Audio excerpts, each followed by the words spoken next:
Good evening and welcome to Anime-Zing Radio here on Facebook, YouTube, and Twitch. I'm your host, Doug Engler. Joining me as always in the co-host seats are our good friends, Miss Angela Rose Hello, everyone. and Mr. Darren Starling. Yellow.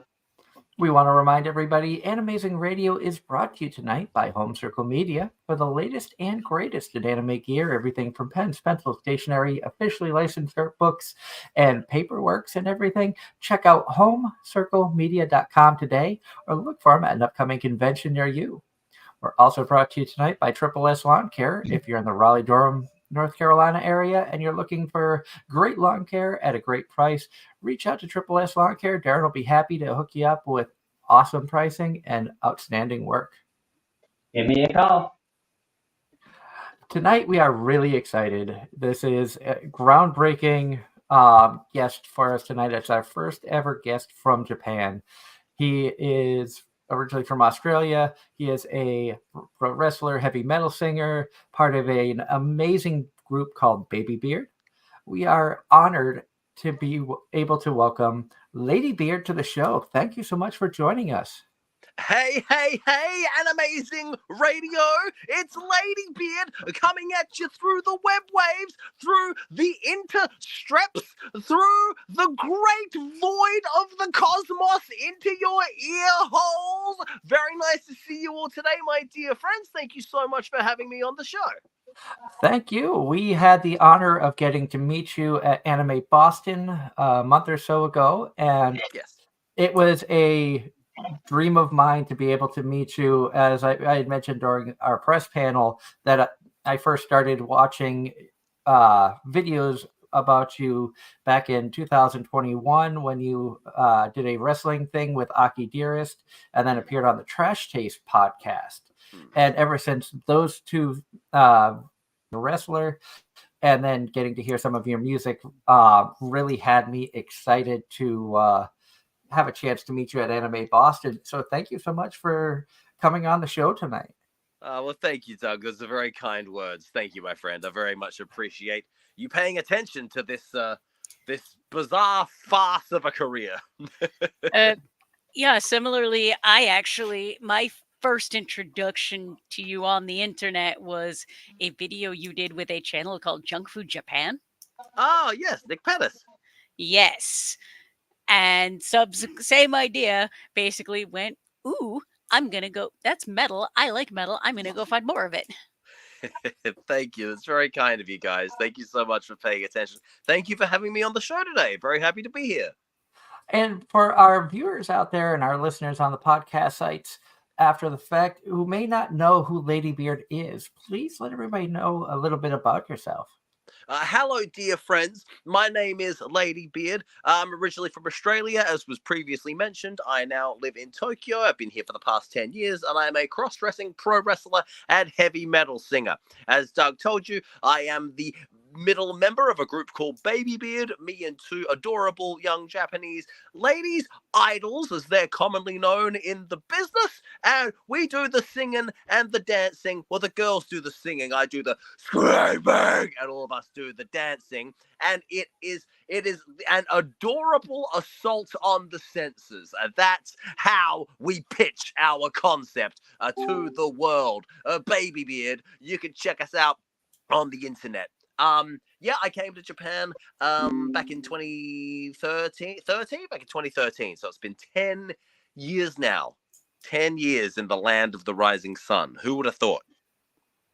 And from what I remember from other interviews that you have done and talking a little bit in the press conference, you started off as an actor and stuntman, if I remember correctly. Yep, that's correct. So so that's right. I started my career as an actor, and I actually lived in Hong Kong because I was basically doing kung fu movies and things like that. So I was playing evil white men in Hong Kong kung fu movies, and I was also dubbing anime into English. I was a voice actor there as well. And so I had a very interesting and fun life organized. And then the 2008 financial crisis came along and wiped all that out overnight. And I was like, all right, well, now what? Now there's, I'm now unemployed here in Hong Kong. There's all the opportunities that were here in Hong Kong seem to have disappeared. There's even fewer opportunities in Australia now than there were when I left. What am I going to do? And then I realized I could solve all my problems by becoming a cross-dressing pro wrestler and heavy metal singer. It just, I love when you tell a story, because to a lot of us, even in the US, just the thought of being like, I'm just going to cross-dress and start and learn how to scream and sing, and oh, what the heck, I'll beat people up to. Yep. You got to do what you got to do, you know. Times are tough. Sometimes you got to do the things. You got to do the things that'll get the job done. And there's no other choice. And of course, hello to all of the awesome viewers out there. John Knight, Ross Luck, None Your Business. Thank you guys all for tuning in. Thank you to everybody who's watching on all of our streaming sites. And thank you to everybody who's listening through our podcast platform. If you want to listen to the live shows, we do air live on Sunday nights between 8 and 10 p.m. Eastern. Tonight's a very special occasion because Ladybeard is talking to us from the future. It is 9 a.m. Monday morning in Tokyo. So thank you so much for joining us early out in your world. You're welcome. It's exactly 9:06 a.m. 9:06 a.m. Monday morning. 13 hours from now, you will have exactly what I currently have. 13 hours? 11 hours. I can't remember. Something like 13. that. It's the future. 13. Yep. There we are. Yes. Unlucky for some, but not for Anime-Zing Radio. It's a very fortunate day for all of us. So did you say we have someone in the chat called None Your Business? Yeah, we have that is the name they use on the internet. That's awesome. Welcome, None Your Business. Very happy to have you here. And John Knight in the chat wants to know, what was your gateway anime? Oh, a gateway. Wow. Probably the film Akira from many, many years ago, because I remember that was the first time I'd ever seen a visual of anime. And I was like 8 years old or something, and Akira popped up in my local video store. And that was quite amazing to me, because it was the first time I had seen anything animation oriented that was not, G-rated Disney type something. So that was quite remarkable. And so I watched that. I got to tell you, as an 8-year-old, I was a bit confused. It was a lot of science fiction going on. So the part that I liked the most was the motorbikes and the guns. I won't lie to you.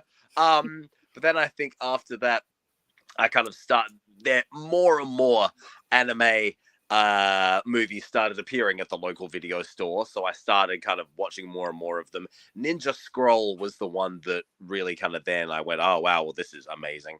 So got into it through Ninja Scroll. But, back in the 90s, there was not nearly the level of access that there is now. Like we literally only had video stores and whatnot. So if something was not at your video store, then you couldn't see it. And if something was not reported on in like a magazine or something, then you didn't know it existed.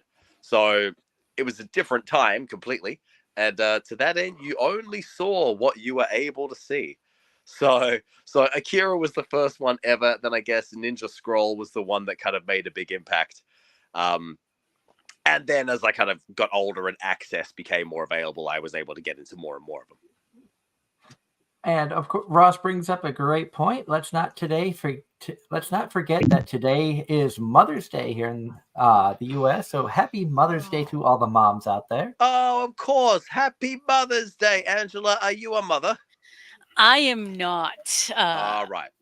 No problem. Well, we'll say happy Mother's Day to you anyway, because that will be a pleasant thing for us to do on Mother's Day. Good point. It is Mother's Day. Happy Mother's Day, Angela. Happy Mother's Day, Doug. You may or may not be a mother. Anything could be happening, but I'll say happy Mother's Day to you anyway. Darren, happy Mother's Day, my dear friend. I hope your mothering goes very well for the next year. Good point.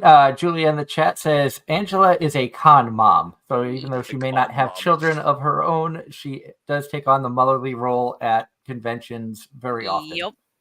That is excellent. That is true. Thank you, Julia. You're too kind. A con mom could also be the description of someone who's saying they're a mother, but they're not really a mother because they're trying to do a confidence trick to trick you out of your hard-earned dollars and cents. True. The closest thing I will ever be to a con mom is more of the booth babe when my wife was selling her art and I was the one there talking to the people while she was working. Were you in a bikini at the time? I was not. Doug, you got to lift your bikini game, my friend. I'm telling you, bikinis plus chest hair. Mwah! This is a magical combination.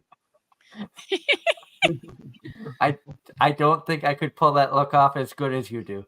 Oh, come now. I see your beard, my friend. You are very well groomed. You look immaculate. Thank you very much for that. So let me ask. So for you guys, what were your gateway animes?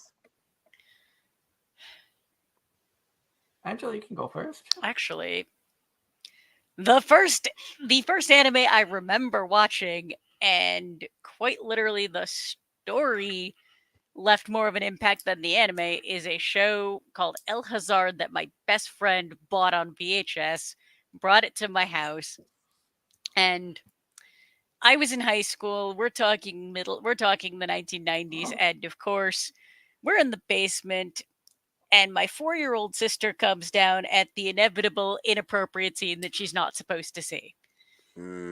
Well, and subsequently us basically fumbling for the pause button and hoping that she doesn't see anything that will actually get me in serious trouble with mom and dad. Yeah, that's it's a real problem, isn't it? The old family member enters for the inappropriate script. It was always the on-off button that ended up being the one that would save your life, because pause was a real problem. Pause would just, well, now it's the inappropriate scene and it's not going past that scene. It's just there now. So on-off was the button that really had your back, wasn't it? And then after that, the next anime I got exposed to in college was Serial Experiments Lane. Ah. So Gateway is... I didn't watch any of what most people consider the gateway animes until I was in my 30s. Oh, wow. Okay. I see. All right. I just got exposed to what everyone else liked, and then it comes up that, oh, you've not seen Cowboy Bebop. How? Okay, we're watching that right now. Oh, great. Well, that's excellent. But that's fine. You found your way in, so days are happy. Days are happy. How about you, Doug? I will go Darren next. Oh, Darren. In Australia, Darren, everyone would call you Dazza because that's how we abbreviate names. So I'm going to call you Dazza from now on, if that's all right. No, that's fine. Dazza. All right, tell us your anime history, Dazza. Through the years, I've been called worse by my employees and also by my friends in school. By your employees? Wait, what do your employees call you? Let's see, Dare Bear. Let's see what else. Eddie. That's what the Hispanics call me because they just have Eddie. Hang on, I'm sorry. Eddie seems quite a distance from Darren. They're Hispanic, so the language barrier. They just rather say Eddie. I'm like, okay. Oh, all right, very good. Okay. So, Big Diesel was a name given to me by my friend back in high school for whatever reason. Don't know why. Vin Diesel? No, Big. Oh, Big Diesel. Not Vin Diesel. Oh, they said Vin Diesel. I was like, wow, we used to star in the Fast and the Furious franchise, which is very impressive. No. Fast and the Furious, so good. The ironic part is 3 of my vehicles are Big Diesel trucks now, so haha. So I guess he inspired something. Awesome. But awesome. All right, Daz, hit us with your anime story. I got into anime in the 2012, 2013. I was at a friend's house for his birthday, and they ended up putting on an anime. I wasn't into it at the time, but I kind of developed interest after the fact. It was one called Chrome-Shelled Regios, basically an apocalypse anime. Yes. and it became the very first anime I ever watched. And that kind of got me kickstarted into anime because up to that point, the only quote unquote anime I'd seen is your typical Pokemon, Yu-Gi-Oh! Growing up. And then after that, my friend who I would pick up for school and then drop off from school because I was allowed to drive at the time and he wasn't. And it was just easier for me to go get him than him taking the bus or his dad taking him until he got his license. So after school, that was back when a lot of anime was on Netflix before the licenses got canceled or expired or whatever. So he would always show me something after school. So after like 3 or 4 anime, Girls Bravo, Baka and Test, Soul Eater, I started delving into anime on my own, and that was the start of it. All right, happy days. Well, I'm glad you found your way in. That's And excellent. Darren? How about yourself, Douglas? Darren, you could be in trouble next time we have Julia Coelho on. She said she loves Dare Bear. Aw, that's fun. So she could bring that up next time she's on with us. As far as I go with my anime, I don't remember exactly when. I want to say early 2000s. Used to hang out with friends and play Texas Hold'em poker for pennies. You know, go with like $5 in coins and just play Texas Hold'em on Wednesday nights. Go to each other's houses and stuff like that. There was probably a group of 6 or 7 of us, and whenever it was at our friend Sarah and Matt's house, they had Adult Swim on, which is Cartoon Network late night, and they would have anime on. So I started watching Inuyasha. Didn't really know what it was. After starting to get into that, I paid more attention to other shows around it. Witch Hunter Robin would be on before it. Fooly Cooly would come on after that. So I started watching a few shows. Then met a girl, got married. Marriage started falling apart, rediscovered anime on Netflix thanks to Rosario Vampires, Strike Witches, things of that nature, which helped me get through a messy divorce. And then that led to, of all things, that led to me doing internet radio for paranormal talk shows because for many years, I was a ghost hunter. And so I used to do some paranormal talk shows as co-host and things of that nature, which then ironically led to interviewing a voice actress, which led to the start of Anime-Zing Radio back in 2014. Thank you all for telling me these stories. Doug, that story started in one place and then took several detours to places I didn't expect.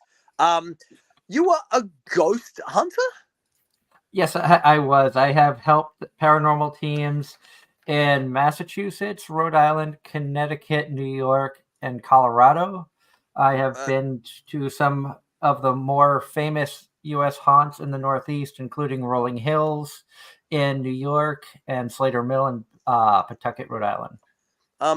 I know we're not specifically here to talk about ghosts, but for the uninitiated, can you please explain what a ghost hunter is? For those who don't know, ghost hunters are paranormal researchers. I know there were a lot of TV shows recently that came out, which shows people going to these locations. You had ghost hunters, you had ghost adventurers, Most Haunted, and various other shows that were out there. Basically, what you saw them doing on those TV shows is what we would do. We would show up with video cameras, voice recorders. I have what's known as a melmeter, which checks electromagnetic energy. And you can kind of get ideas of, what energy levels are around, and you're looking for things to happen which you cannot physically explain based off of the knowledge that you currently have an understanding of. So you go into a room that usually you want to go in rooms as pairs for safety reasons in case something happens, there's somebody else there with you. Also, two people validating a story is more believable than one usually, as long as everybody's credible. But we've had cases where we'd go into a room, we would ask a question, everybody would be quiet for 5 minutes, and you go back later, listen to the voice recording, and you actually get responses. There's voices that show up or things of that nature. What? Okay, so I'm sorry. I know we're here on Anime-Zing radio, but this is somewhat fascinating to me. When I say somewhat, I mean really freaking fascinating. So wait, so you guys go to, all right, here's a haunted, I don't know, hospital. We're gonna go in there with all our meters and whatnot, and we're gonna just ask the air around us, what do you reckon, butter or mayo? And then leave your stuff set up to record the response. Pretty much. After now, you figure depending on how much equipment you bring. One of the groups that I worked with out of Massachusetts, typically we would have 5 video cameras. There would be like 6 to 8 members that would show up on average to, a decent size location. Everybody would have their own voice recorders. And then you would say you spent 4 hours or 5 hours at that location. Now you have 5 hours times 5 video cameras and 8 voice recorders worth of evidence to try to go through and listen to all of that over to try to find that 1 or 2 second clip of this looks like there might be a figure that appeared, or I think that was a voice. And you would then go play it for other members of the group to say, okay, I was there. We did not hear that audibly while we were there. Or yes, we did hear that. That was so-and-so coughing in the distance. Or a car drove by or something of that nature. So you can debunk the different noises that you hear. I see. So, hang on. So I have a question. Who are these ghosts? It could be anything. I mean, Rolling Hills in Batavia, New York has confirmed of a little history on Rolling Hills. It was a county poorhouse turned into a hospital at one point. The county poorhouse would hold widows, orphaned children, criminals, all basically just stuck in one area. And you had to stay there. You had to work the land to help be self-sufficient. But a lot of negative stuff happened there. I'd heard stories of a nurse who became pregnant and hung herself because it was pregnant out of wedlock, which was, frowned on at that time. We're talking back in, I want to say, 1800s. So it depends on the history of the land as to what could be there. I'm not saying like every haunting is an evil spirit or things like that. A lot of times it's people who may have had a connection to the location, the land, a building, an item even, that keeps them there. Right. There's a lot that we don't fully understand about it, which is one thing that fascinates me about it, and one reason I enjoy doing it. I have never been scared out of a location. Doug, from a question from the chat on this note, Fallen Chama asks, did you ever get a bad feeling like feeling sick? I have not, but I've been around people who have. I'm not as empathic as they are. I'm more energy sensitive than empath, but I have been around people who have, felt the emotions that somebody who went through an experience there could have felt, whether it being sick. They're extremely happy, excited, and within a second they're bawling their eyes out sad because that's how they feel. That's how they feel the spirit around them feels. So it's a lot of different things that can go into it. Like I said, there's so much about that world that we don't know and can't prove scientifically to give anybody a general understanding of, which is why I think it's an important field for ghost hunting. I know ghost hunting became more favorable thanks to TV and technology and stuff of that nature. I loved watching the shows, but I wouldn't always take the evidence they got as gospel, because if I see script writer in the credits, I am not gonna give that show 100% credibility of everything they get for evidence, because there's no way of knowing that it was not post-production generated. Mm-hmm. I'm sorry, Angela, please go ahead. No, go ahead. I was gonna say, if I were here's what's up. If I were a ghost and I were hanging out at this place where I had my experience, and it gave me a eternity long connection to this particular physical location, I reckon I would start to be like, oh, look, another ghost hunting crew. I'm gonna mess with them, and I just start doing things just to be a bit of a douche to the ghost hunters. You know what I'm saying? I mean, there are times. My philosophy, and not all ghost hunters or paranormal investigators have the same philosophy, but my view on it is most ghosts or spirits at one point were human. If you go in with a mind frame of I'm going to treat these people with respect because I'm looking at them as a person, not an entity, then there's a better chance of them giving respect back. Okay. No, I'm not going to All right. come in and just start bad mouthing and trying to taunt them to try to get stuff to happen. It's going to be more of I'm curious of who you are, why you're here, what happened. Is there something we could try to do to help, so to speak? Sorry, I didn't mean to interrupt. I'm sorry. Go ahead. I was gonna say, I imagine it to go into a haunted site, bad mouthing ghosts is probably a losing strategy. Just walk in there, hey, stupid ghosts, stupid ghosts. I imagine you would get bad results, whatever the results you were going for were. You would be unlikely to attain them. There have been TV shows. I'm not naming any shows in particular, but there have been shows where they have gone in to instigate just for the sake of getting evidence to improve ratings. And sorry. I don't agree with it, but also if it's a TV show and you want ratings and you want to be able to have the funding to continue doing this, I can understand a business side of things for that. But as a paranormal investigator myself, and I have been doing this since I was 19, I'm 46 now. So I have many years of being in and out of the paranormal world. And so like I said, I try to go in with respect. And, if nothing happens, I've been on location at a private residence for 8 hours overnight and had nothing happen. Nothing showed up on any of the recording equipment. It was 8 hours of sitting in this person's house, hoping something would happen, and nothing did.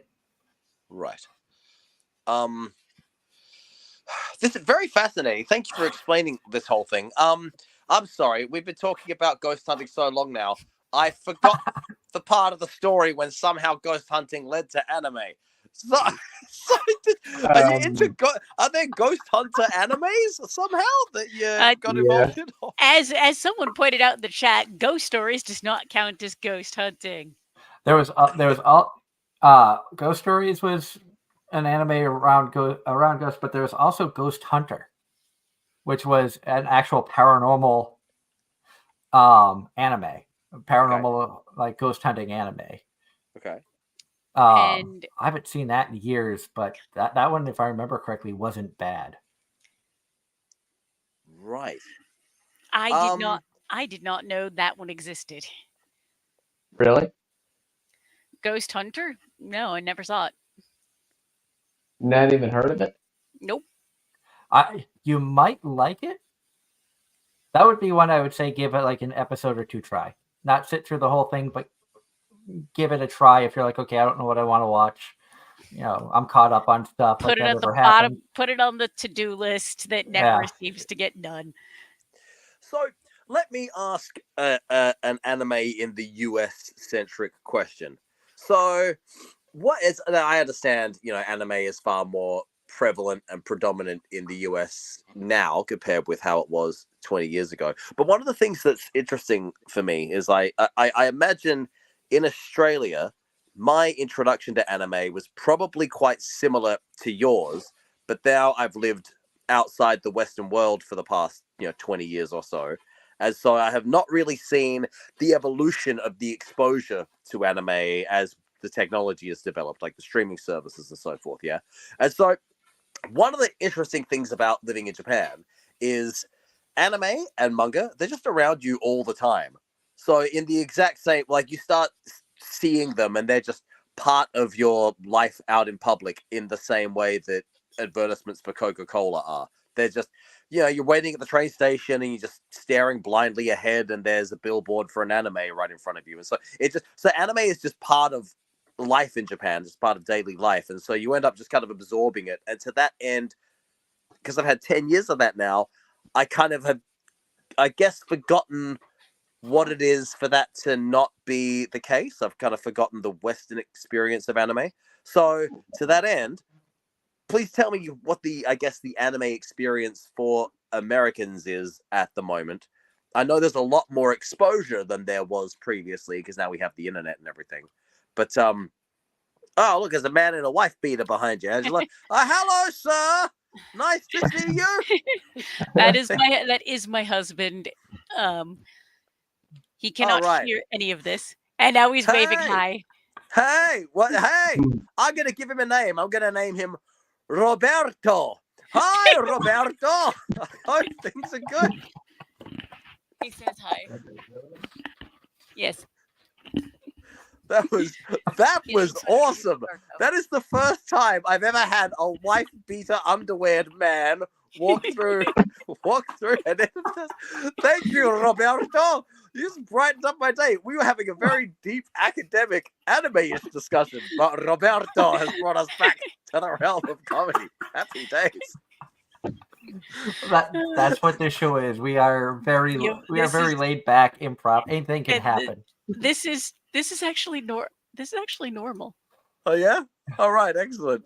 Okay. But no, well, you were talking about paranormal activity, and then Roberto walks into the frame. So listen, hey, anything could be happening. So yeah, so tell me about the kind of I know that's a giant question, which doesn't really have an actual something for you to hold on to give me an answer, but just anime in the US. Tell me some things. Angela, you want to take this one? I'm trying to think too. I'm trying to think because the more recent the stuff that immediately came to mind was actually more from London and Canada as opposed to the US, because I travel, and anime is something I've seen a lot more of as I've traveled as well. Okay. Tell me more. When I was in London, in the train stations, there were giant posters for Crunchyroll advertising, like the top 5 anime for that season, which was like fall 2022. Mm-hmm. So you're talking, hang on, what would you be talking? You'd be talking Demon Hunter. It was that generation, yeah. There was I know one of them was Spy Family. Okay. I don't even remember what aired in 2020. I just remember it was basically what Crunchyroll deemed the most popular anime. All right. And that was in London. Okay. Yep. All right. So I guess mainstream exposure in the Western world is therefore becoming genuinely mainstream if there's advertisements on the London Tube and whatnot here. In the US for a long time, like back when, as I said, in the early 2000s, Inuyasha, Witch Hunter Robin, shows like that being shown on Adult Swim starting at 11 p.m. local time. I think it was, so it was late night stuff that they were putting on. So you'd have to stay up later if you wanted to watch anime. You really couldn't find the stuff in the stores unless you went to, like, maybe a comic store might have some of the stuff. Pokemon cards were popular because of the games that had come out through, the Game Boy and stuff of that nature. It really wasn't until, like, if I remember correctly, I think it was until like Dragon Ball and some of those shows. The Dragon Ball came out before Pokemon, or did it not start getting recognition until Z, or When do you really remember start seeing Dragon Ball out in the open? I never watched Dragon Ball. I never saw it out in the open Um, until after I got mean, I into the anime world. I mean, in all honesty. we could argue the start would be when the first Pokemon movie hit the States. All of the promotional tie-ins. Like, and then the fast food companies joining in with their promotions. Angela? Yeah, Or that's how much exactly fun where I was Angela going. had. That is exactly where I was going with that because that would be. But I didn't know what Pokemon was. I was a 16-year-old cashier trying to sell the stuff. It's so okay. So therefore, it sounds like things are getting pretty mainstream then. I But mean, to non, I'm sorry. no, and like we've said, it's evolved nowadays. Nowadays, you see anime characters in commercials as opposed to back then. And And- recently, Walmart has a Crunchyroll section in their electronics. Really, And- they're electronics. Sorry, Daz. Yep. No, I was gonna say yes. Anime has always been, well, not always, but in recent years has been prevalent in the Blu-ray section, DVD section for Walmart. I know they had an exclusive deal with Studio Ghibli at one point for distributing pretty much anything Studio Ghibli on Blu-ray and DVD. Um, I've collected a couple things over the years at Walmart. Viz Media finally released full seasons of Pokemon that I picked up from there. Oh, great. Um, don't they? Doesn't I haven't been into Walmart in the apparel section for a while, but don't they have like some of the mainstream shows on T-shirts Yes. and Yep. in there now?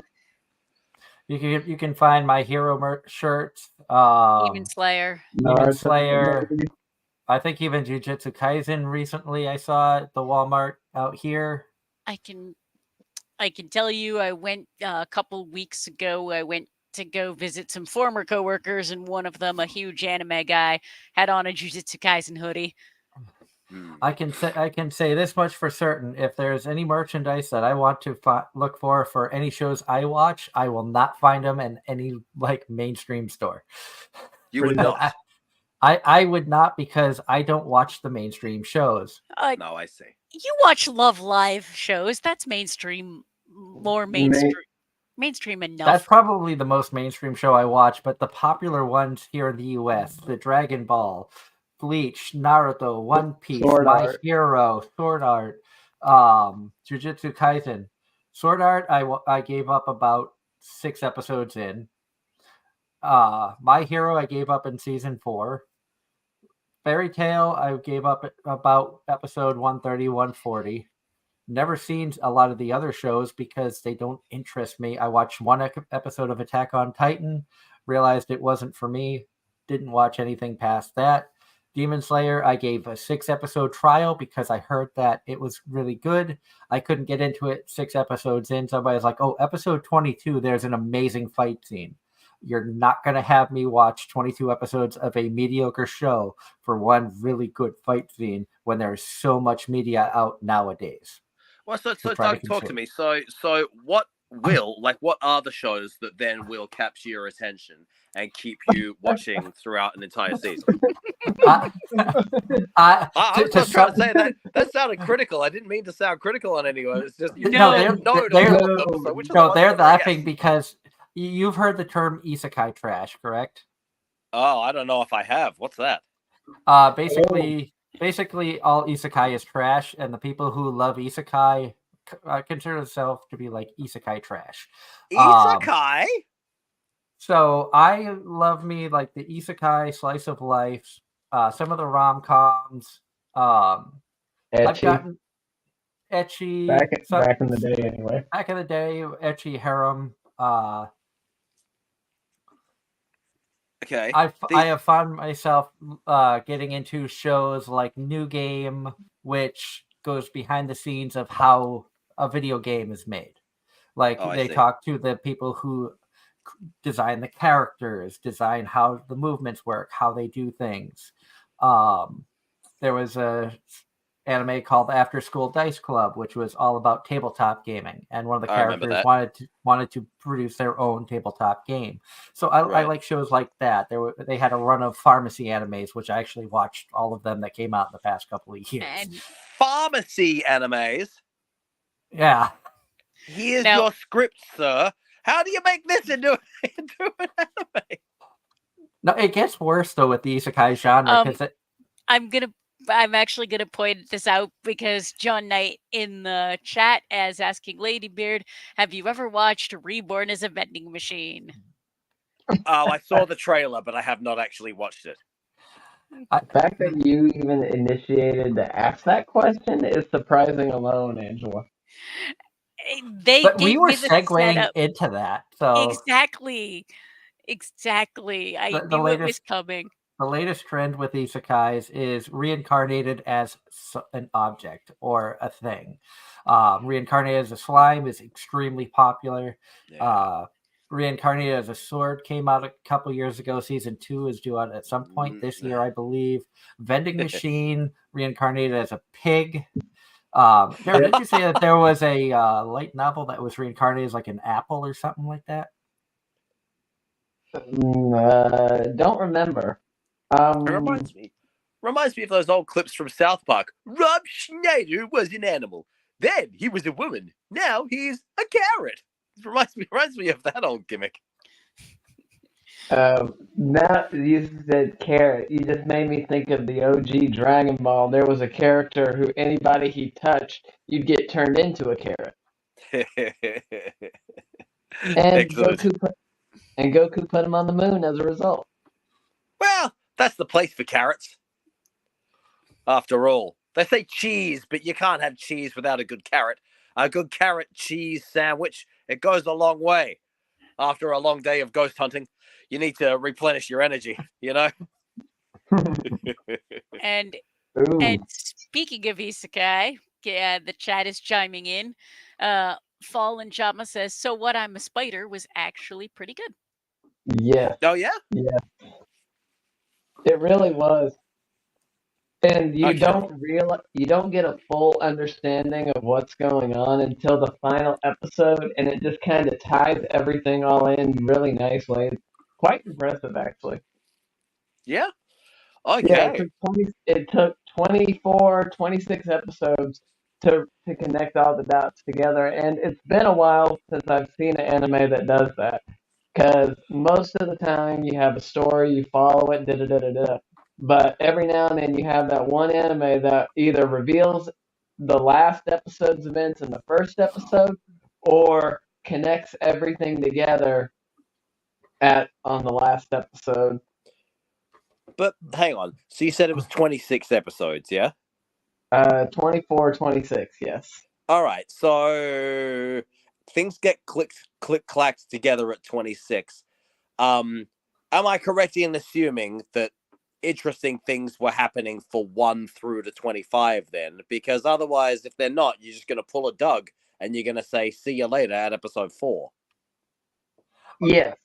Not always for me, but Yes, very interesting things were happening because what would happen is, so I'm a spider, you're focusing on the spider, and then it was reincarnated, and basically it's one of those typical, your whole classroom was reincarnated for some reason.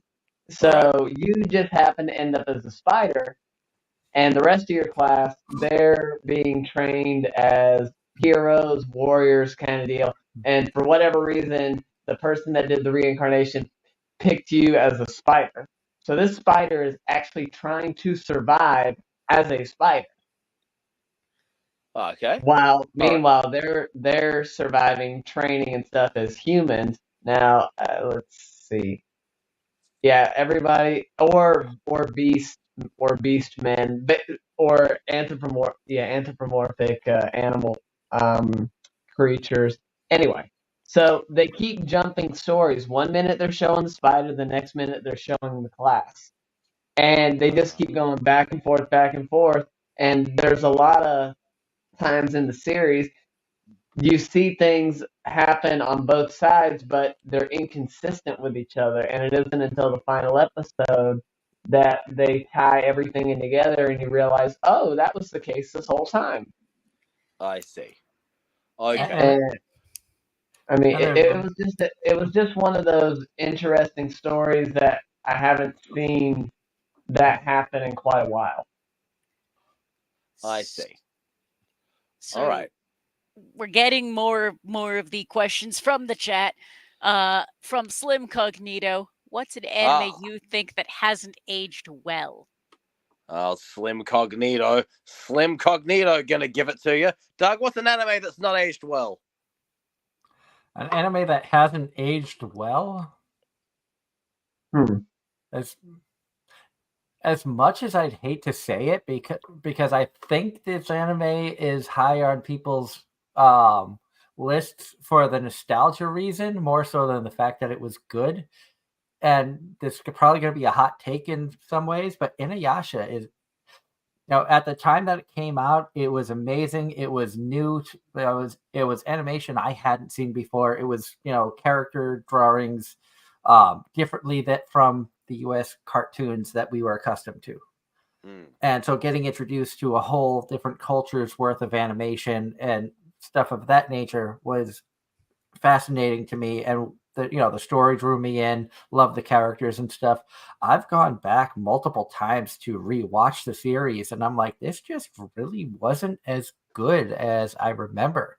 It could be because I'm a lot older than I was then, so my tastes in anime have changed. B, it could be because anime has gotten a lot better technologically wise, and the skills of drawing each cell and having to animate that way. But I don't feel like Inuyasha, as much as I love that show, and for a long time it was in the top 5 of my favorite animes of all time. I just don't feel like that aged as well as a show like Cowboy Bebop or Trigun or even Sergeant Frog. It's still fantastic. I would still sit down. At some point I want to get some DVDs of Sergeant Frog because my daughter loved that on Funimation. They had the English dub. Crunchyroll only has it in Japanese with subtitles currently. So Starship Frog, is that Keroro? Keroro. Okay. It's very confusing because I don't know. A lot of these animes I don't know the English name for because I'm in Japan, so I only hear the Japanese name. I'm like, Starship Frog? I guess I had to assume Sergeant. That's Keroro. Sergeant Frog. I'm sorry. Sergeant Frog. I'm sorry. That's I was okay. a script writer. on Keroro on the English dubs for Animax back when I was dubbing with them as one of the shows we did. Yeah, we actually have Todd Habercorn who voiced that in the US. Which one of these? He gave us 3. I think, was it this one? When I'm not playing with my Gundam, I like to listen to Anime-Zing Radio on the Hazy Network. Picapodians! That was who? Peppercorn? That was Todd Habercorn.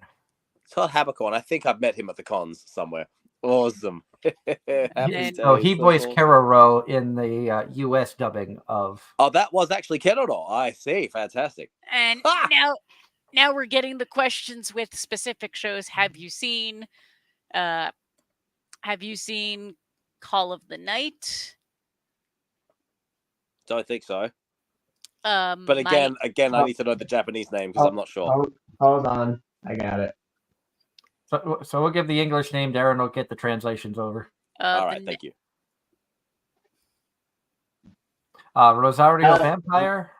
Yofakashi no Uta. One more time, please. Yofakashi no Uta. Yofakashi no Uta. It sounds familiar. I'm not sure. I might have seen it kind of in passing. You know what I mean? I guess I should probably say no in terms of have I sat down and watched it. I guess it's a no. And then my instant death ability is I'm overpowered. Yeah, my Holy instant death. moly. That's going to be a rough translation. Let's just see what you got, Daz. Hit us. Okay. Sokashi chi ga saiki o sugite isekai no yatsura ga marude aite ni naranai in desu ga. Holy moly! I'm gonna need help from Roberto to answer this question. Roberto, speaking of Roberto, I need some help. Where's Roberto at? Let's bring Uh, Roberto to the thing. Roberto! He is No, Roberto. We can't bring no. Roberto. I need help. I need to phone a friend. No, can't do it. Not possible. Well, no. I could tell you we've not watched that one either. Okay. You watched one episode. No, wait, no, wrong one. I'm thinking Call of the Night still. I've watched that one. No, Call of the Night. I watched. Yeah, no, one or two episodes. I watched Instant Death Ability. Basically, I did not. I watched do you one rem- episode. Okay, do you remember Euclid Hellscythe, Doug? Is this a zombie? Yes.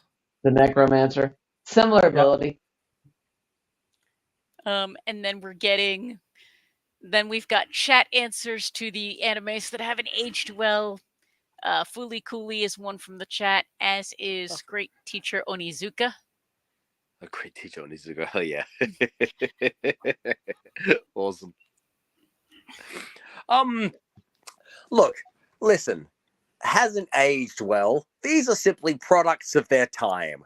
I think that's the most reasonable way to put it. The products of their time, and the world moved on. But of course, when you were producing your anime in 2004 or whatever it was, you didn't know what the world would look like in 2024.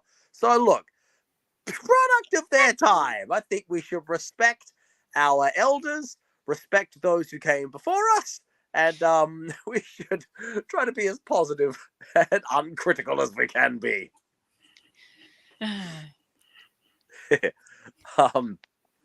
Happy days. So now let me ask you this, guys. So now, sorry, I want to go back to my anime in America question.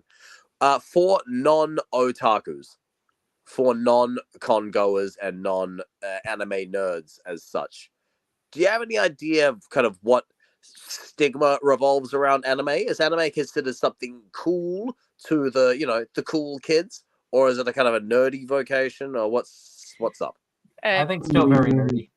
As Still far very as nerdy. today's standard, it's kind of both. Really? It's, as someone who's been in school more recently than these other two, it's been 10 years since I graduated. But Okay. I think I also, graduated as before some- you were born, Darren. if you graduated in '96, then that was the year I was born. Yeah, I graduated in '96, so. So yeah, you graduated the year I was born. I was 4 months old. Anyway, but also as someone who employs, or since I'm a manager at my day job, I see the high schoolers a lot. So I get to talk with them about anime in general, and it's been a more widely talked about topic. There's one of my employees. He has a lanyard for his keys that is a Jujutsu Kaisen lanyard. That I see. There's one of my employees. She has a car and she has anime stickers on the back from Demon Slayer. She had it looked like a Pokemon plushie stuffed in her back glass. No, I worked. What was that? I was going to say I spent a number of years recently working at a college and talking to some of the college kids, and anime would more often than not actually come up in conversations, and people had the shows that they obsessed over. Yep. Really? And college kids. What? So you're talking university age, yeah? Yes. Okay. Like I remember having I remember talking. I remember the reaction I got. There was a university student who was wearing a My Hero Academia shirt. So I said something to the effect of the new season was going to be starting soon, and as she and her friend left, I overheard her say, "Oh my god, an adult actually knows something about anime. That's something." And that just made me feel so old. Oh, come on now. You look very youthful. You look lovely. Even on the railroad, I have employees I work with who are in their 20s and 30s who are big anime fans. Oh yeah. One of my coworkers, when I was still a conductor trainee, he was the conductor that I was working with on that particular job who was going to train me. I noticed he had a Love Live pin on his bag and called him out, to which he replied, "I'm the first person that has ever known that was a Love Live pin." Nah. And changing gears, because it's a question from the chat for Ladybeard. Yeah. What's your favorite metal band? Oh dear. Wow. There's a lot that I love. I think I'm going for my all-time greats. I think I'm going with Slipknot, Wednesday 13, and Il Nino as my all-time top 3. But you know, there's a lot that I really love. But I think I'm going to give it to those 3. And what really interested you in wanting to sing heavy metal? When I was a kid, I loved the metal, like when I was a teenager and whatnot. And I think it was a case of it was one of the few things that made me feel a kind of a sense of control, a sense of kind of any level of power over my own life. You know, bullied in school and also younger sibling. And so, therefore, there was a lot of, you know, figurative ass kickings coming my way every day.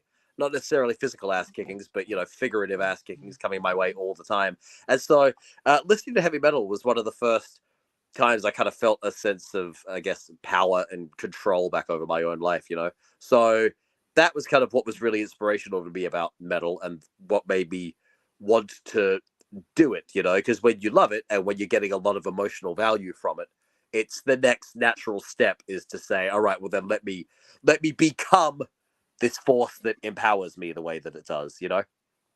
So that's how I got in. But yeah, but you know, for years I couldn't scream. I sat in my bedroom trying to learn how to scream, going like, no, that hurts. No, that hurts. No, that hurts. So I just couldn't figure out a way to scream without hurting myself. And then, very interestingly, later in life, when I became a dubber, it was actually dubbing that taught me how to scream safely, because it was from dubbing monsters and demons and things like this that all had their very gruff voices. It was from dubbing characters like this that I actually learned to scream. It was very interesting because I could kind of reverse engineer the making of the noise, because when you're dubbing, you have the character in front of you, like the image of the character. So you have a monster or a demon or something in front of you, and you're not thinking to yourself, how do I do some scream in a technical manner without injuring my throat? You just see the image and you say, all right, give that a voice. And so therefore you kind of bypass your unconscious, I suppose, and you just make the noise and you don't worry about whether or not you're hurting yourself. And then you don't hurt yourself. And then you say, oh, wow, well, I'm effectively screaming. All right, so let's take the same thing and try to make it into melodies and into songs and whatnot. And once you work on it more and more, you become a heavy metal screamer. So it was an interesting process that I went through. How, yeah, I mean, I kind of really wanted to sing heavy metal, but then I couldn't. So, all right, but then I start voice acting, which I could do, and then voice acting taught me to scream. So now I can be a heavy metal singer. It was a very interesting process, actually. What was your first exposure to metal in general, band wise? My first exposure band wise. Oh wow. It would have been in like the kind of that late 90s, early 2000s wave when, you know, Limp Bizkit were hot and Korn were hot, and there was that whole generation. And that was kind of the age in which I started getting into it, I suppose. But then what was interesting about those new metal bands, everyone looks back on them and kind of goes, yeah, cringe. Everyone kind of says that now, but they were kind of the gateway into other stuff. I remember, you know, because then there were all these metal CDs at the CD store. So, you know, you're sitting there. Yeah, you remember back in the 90s in the CD stores, they had those public listening things where you could listen with the headphones to the top 10 CDs or whatever in the stores. So you're there and you're listening to your Limp Bizkit or whatever, and you're like, yeah, the Mission Impossible 2 soundtrack. This is so badass. But then it was through that, then next to it they have, you know, Slipknot or something, and you're like, all right, let's try out what this is. And so gradually you get into it. I remember I started listening to Coal Chamber, if you remember them, and thinking that it was just the heaviest thing in the world. I was like, oh my lord, this is some sell your soul to Satan music. And now looking back on it, it just counts as new metal, and it's considered relatively tame by metal standards, right? But it was kind of the slow pathway in through all those relatively mainstream new metal bands.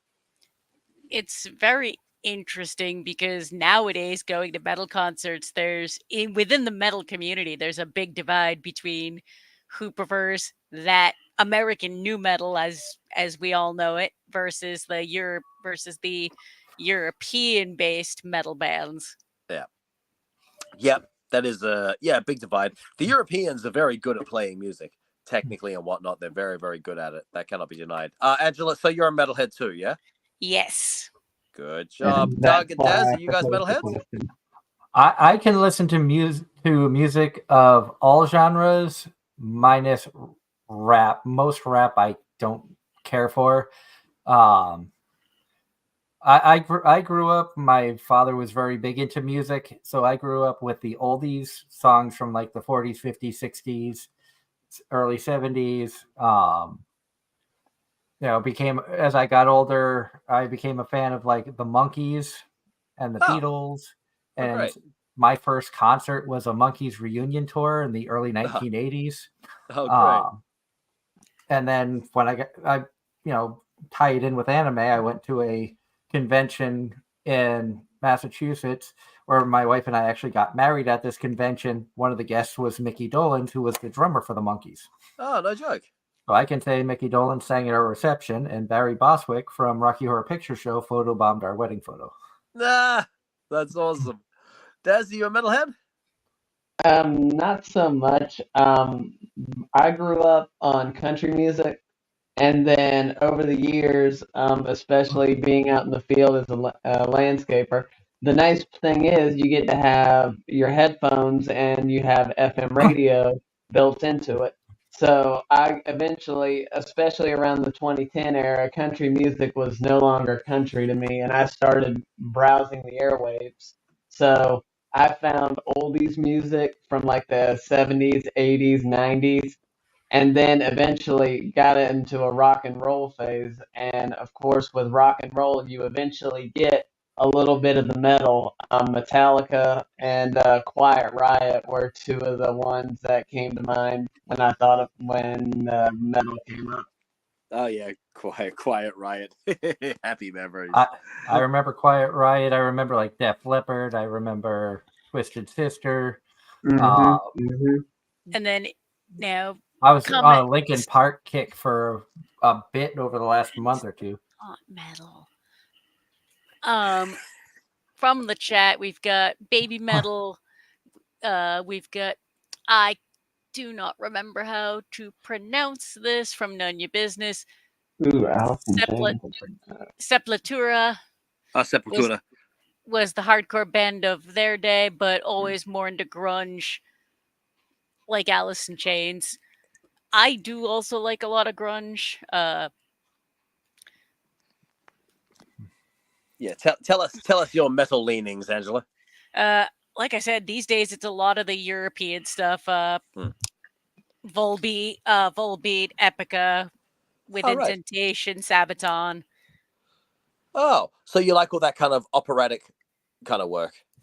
I absolutely. I got introduced to that right out of college, and it stuck. Great, that's excellent. You said you just made me think of something, man. When you said Sabaton and the Beastie Boys. The Beastie Boys. Derek, if you like baby metal, you do have to check out Babybeard stuff because I like them. I like Baby, and this is 100% honest. I'm not saying this just because Ladybeard's on the show. I like Babybeard's music as much as I like Baby Metal's music. God bless you. Thank you. None Your Business says Death Clock. Death Clock. I actually did get to I did get to see Baby Metal and Death Clock in concert together. Oh, you saw that? You saw that tour? That looks like a I great tour. did. It was so much fun. That looks like a great tour. Yeah, that looks like a lot of fun. Death Clock were good fun, weren't they? Yes. Incidentally, what None Your Business mentioned just a second ago about Sepultura. Incidentally, I was watching a live show of Soulfly right before we got onto this stream. So Soulfly being the other band of Max Cavalera who sings for Sepultura. So happy days. I like your style, None Your Business. Good job. Good job. Yeah, please go and listen to my group Babybeard. I would appreciate that very much. We don't sound like Soulfly or Sepultura, but you might have a good time nonetheless. It can confirm the performance they did at Anime Boston was fantastic. Thank you. Thank you, guys. It's very kind of you. It was really like we were. Well, be honest, Babybeard was the only concert we really were able to get into because of the long lines at Anime Boston. The other concerts that we were looking at going to, we were unable to get in because of how long the lines were and rooms maxing capacity. And also they put a lot of Anime Boston actually put a lot of the concerts against each other in different rooms, and it's like, oh no. Oh, that's interesting. And Fallen Kama says, I can't wait to see you at MomoCon. Thank you. Yes. Yes, Americans, we're coming back to the United States 2 weeks from now. We're going to be at MomoCon in Atlanta. So everyone, please come down to Atlanta for MomoCon. Doug, you can catch a train there because my understanding is that there's a lot of trains. Atlanta is there as a city because of trains originally. So you have no excuse for not coming because you've got a train line there and you're on a train a lot of the time. So you have no excuse. Unless they ship me to New Jersey or Maryland. Oh, Maryland. Maryland. It comes up every time you need to go to Atlanta. Maryland, I'll take your audience every time. Yeah, please come down to MomoCon if you can, dear friends. I look forward to seeing you all there. And then we also have this has been announced. We also are coming to Phoenix for SabatenCon later in the year.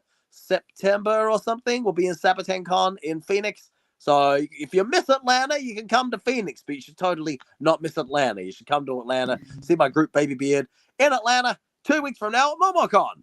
And go and follow us on the internet, please, at Babybeard_Japan. And of course, I'm at Ladybeard_Japan. You can hook up with us there and you can find out all the places we're going to be in the future. You won't miss a thing if you follow the social media. Now, going to the convention side of things, how did you enjoy Anime Boston? Had a great time. Anime Boston was wonderful. Tell you what, the organizers, some of the nicest people I've ever dealt with. They were absolutely lovely. I have very, very nice things to say about Anime Boston from start to finish.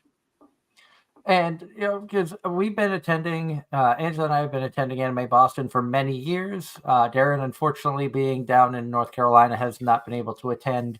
The one year we were got to catch a train. Daz got to catch a train.